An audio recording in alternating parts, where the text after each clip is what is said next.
Welcome back to Cedros Coast Getaways. We are so glad you are enjoying the podcast and would really appreciate it if you would like and subscribe to our channel. If you're new to the podcast, I'm Adeline. I'm Brianna.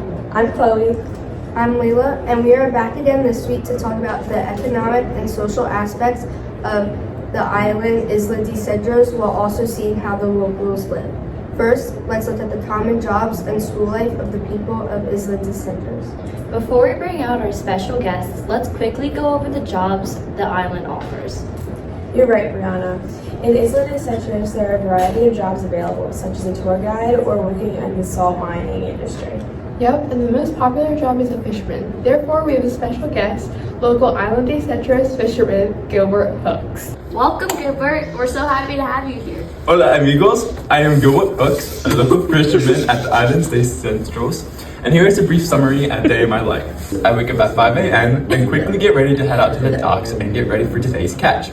I usually head to nutrient-rich waters to fish and find the best fish possible. Normally, I catch a few California yellowtails on the daily since this is my favorite fish. Finally, after all that fishing, I get to come home and my family and see what they have cooked for today. I always like my family's chicken. I love making salmon for dinner. I actually had it last night. Now let's talk more about your family.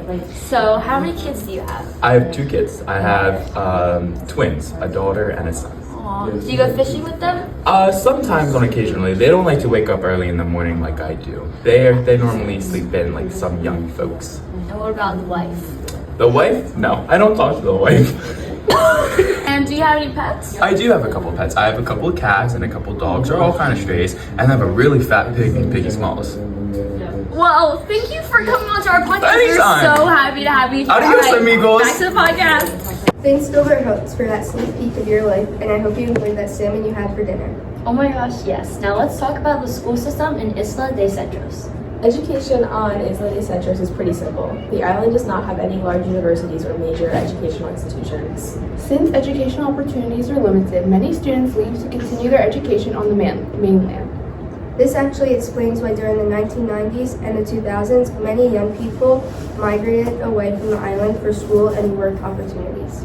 Even though education options are limited, the school plays an important role in preparing students for local jobs, especially fishing, tourism, and salt production. Sun all day? Same. That's why I use Shore Shield sunscreen. It's lightweight, non-greasy, and actually stays on no matter where you go. Whether you're at the beach or your birthday party or at the gym, Shore Shield has you covered. Now let's shift gears and talk about the economy of Isla de Cedros. The economy of the island is mainly based on the commercial fishing, which is the most common job for local residents. These fishermen harvest seafood, which is sold to local restaurants and also exported to the mainland. Another important part of the economy is the industrial park located in El Morro, one of the island's 2 main towns. This port handles large amounts of mineral salt, which is exported internationally, including to countries like Japan. Tourism also brings a big role in the economy. Many jobs are connected to tourism, such as hotel workers, chefs, waiters, tour guides, and lifeguards. Because Isla de Cedros is a remote island with limited housing, the cost of living is very high. Home prices range from around $80,000 to over $1 million. So the hotels are generally more affordable for visitors to encourage tourism. Overall, the economy of Isla de Cedros depends heavily on the natural resources and tourism, which means protecting the environment is essential for the island's future. Guys, did you know that there are currently 1,350 to 3,000 permanent residents on Isla de Cedros right now? Wow, that's cool. The smaller population is due to the difficulty of the travel to get there. Yeah, most people travel by plane to the island, which is about a 2-hour flight if you're going from the airport in Tijuana. That's great, but now I want to bring attention to how the population has changed over the years. Starting in the 70s and 80s, the island had rapid growth in the population with a higher proportion of younger people and small elderly population. Then in the 90s and 2000s, the birth rate declined since many younger people decided to migrate back to the mainland, typically due to education or work. Then between 2010s to now, there have been a large increase in people of the working age, which is typically around 15 to 65, and an increasing proportion of people over the age of 65. Adios, amigos. Oh, the pig!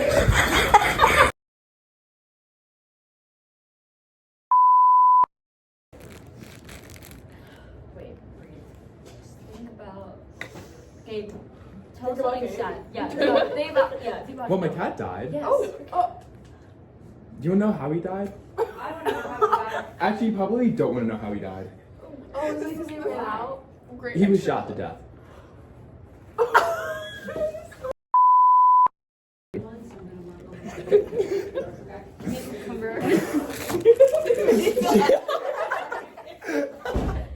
Wait, give me the bag back there for my salad.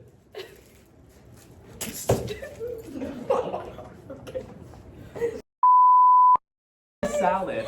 And she is, so I'm behind this girl, okay? She turns around dead in her spot and runs directly into me and sends my salad flying everywhere. Oh my God. It didn't open, thankfully.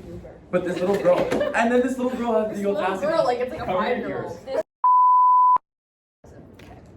I got this. 2, 1.